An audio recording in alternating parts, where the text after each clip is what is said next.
All right, our concept today is going to continue to build on our big idea that understanding angles, triangles, and polygons can help us to describe the world and solve problems. Our main concept today has to do with the sum of triangles. All of the angles within a triangle always equal 180 degrees, and we'll talk about that in a moment.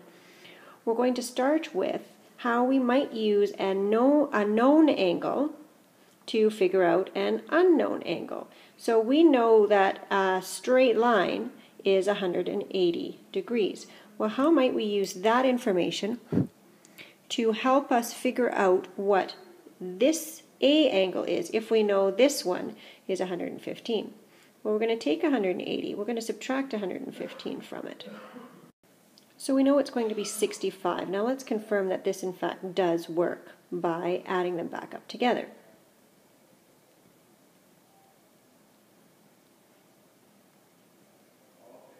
Oops, sorry, forget that. So it does in fact equal 180 degrees. So we can say that angle A is 65 degrees. Now, how does this help us with triangles? Well, triangles also, all of the angles within a triangle end up having a sum of 180 degrees.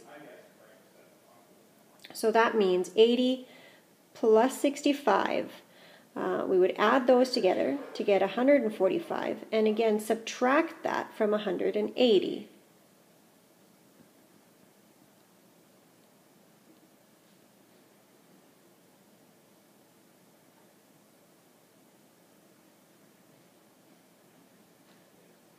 Leaving us with 35. So that means this angle then is 35. And if you were to add 35 plus 80 plus 65, we would come up with 180. So we know that 180 is in fact correct.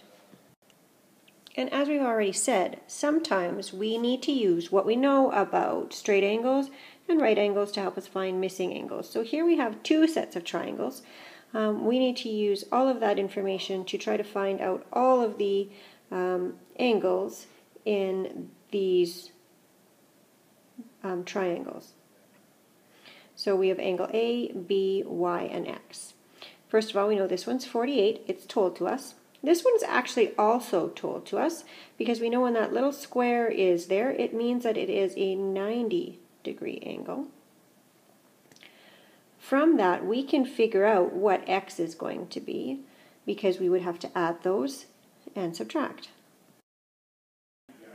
All right, so now we know that 48 plus 90 does equal 138 degrees.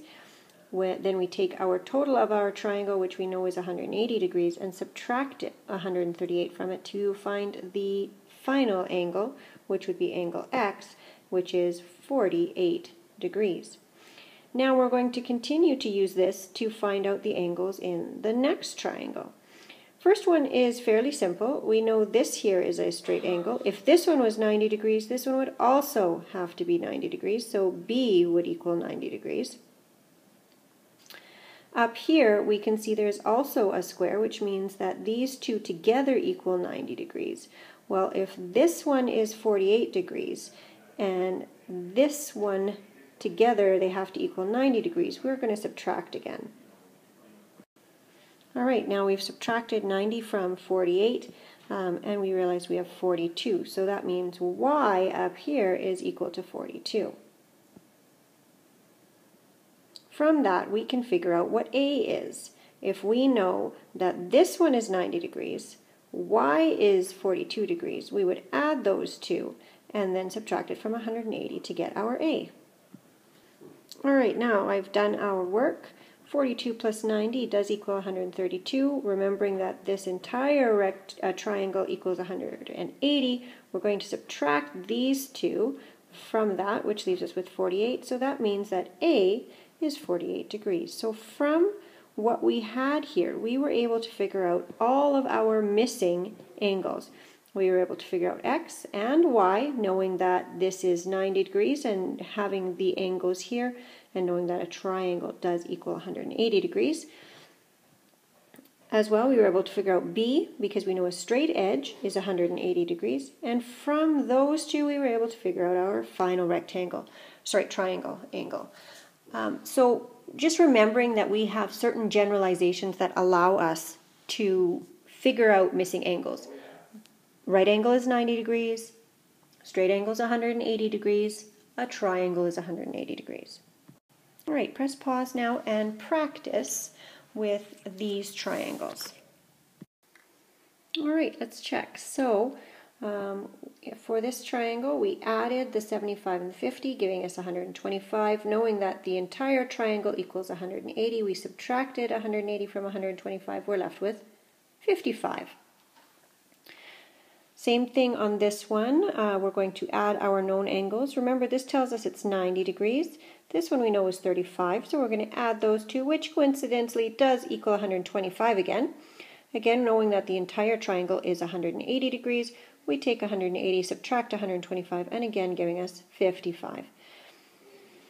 Last one here, we have 110 and 37. We add 110 and 37, giving us 147. Knowing that an entire triangle is 180 degrees, we subtract the 147 from 180, leaving us with 33 degrees. Press pause and continue with the bottom ones here.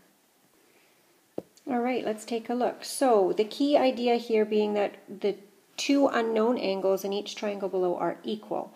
So that changes a little bit of what we do. 180, take away the 40, leaves us with a total of 140 between these two angles. Now we know they're equal, so we have to divide it by 2, which leaves us with 70 for each. Here we have 100 as our known angle, so we're going to subtract that from 180 because that's what a triangle equals. Leaves us with 80. We know we need to split that 80 equally, 40 each. Here we have 180 subtracted from 70 because 70 is what we know, and 180 is what we know the triangle equals. That leaves us with 110. Now 110 we need to split equally between these two angles, so that would leave us with 55 for each angle. Now press pause and try this one using the information we know about straight angles to help us figure it out. The exterior angle. So we're trying to find, in fact, x right here. All right, so our information that we could use, well, we know that 40 plus 60 is 100, so that those are the angles out of our 180 degree triangle that we know. So we're going to take that and subtract it from 180 to leave us with 80, so that means this angle is 80 because 40 plus 60 is 100, plus 80 is 180, and yes, in fact, this triangle does equal 180. Now we're going to try to use this information to help us figure out x. We know this is a straight line. A straight line always equals 180 degrees.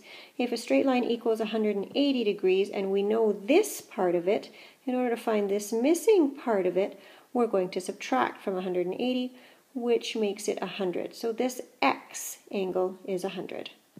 All right, moving along to quadrilaterals, not much different. Remember, a quadrilateral is a four-sided shape.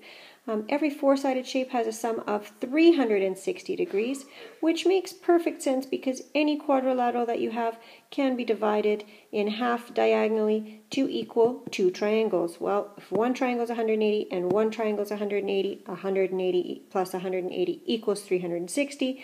It makes sense then that a quadrilateral is 360 degrees for the sum of all of its interior angles. All right, let's take a look at this one here. If we know these three angles, we can use this information to figure out what angle S would be. So first we would have to add 68 and 126 and 108, all of those together, which would equal 300.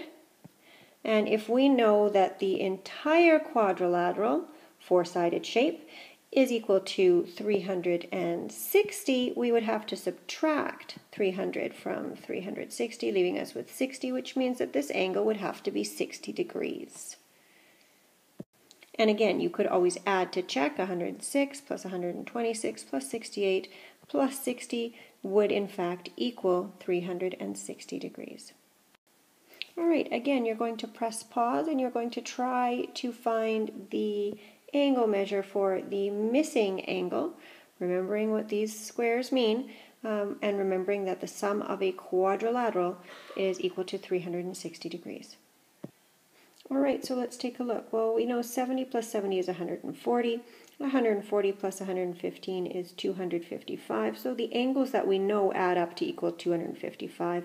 We're trying to find this one missing angle. We do know that a quadrilateral adds up to 360, so we're going to subtract from 360, which leaves us with 105 degrees here. One of the things that you can use also to see are you on the right track is whether or not you've identified the correct type of angle. 105 degrees should be an obtuse angle, and yes, in fact, this is a slightly obtuse angle, so it's probably correct. And let's take a look at this next one here. Well, remembering that these 9 squares equal 90 degrees, so that means a 90 degree plus a 90 degree, which is 180. 180 plus 125, which gives us 305, knowing that altogether it should be 360, taking away what we know, which is 305, we're left with 55, which is an acute angle, and this is also, in fact, an acute angle. Let's take a look at this last one. 72 plus 72, which are our known angles here. Well, 70 and 70 is 140, 2 and 2 is 4, 144. Add 108 to it, leaves us with 252. So our known angles are 252.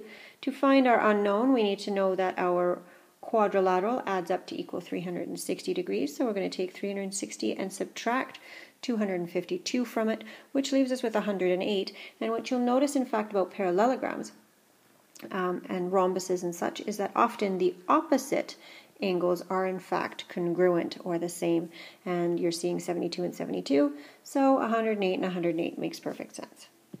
At this point, you're going to move on to your concept practice.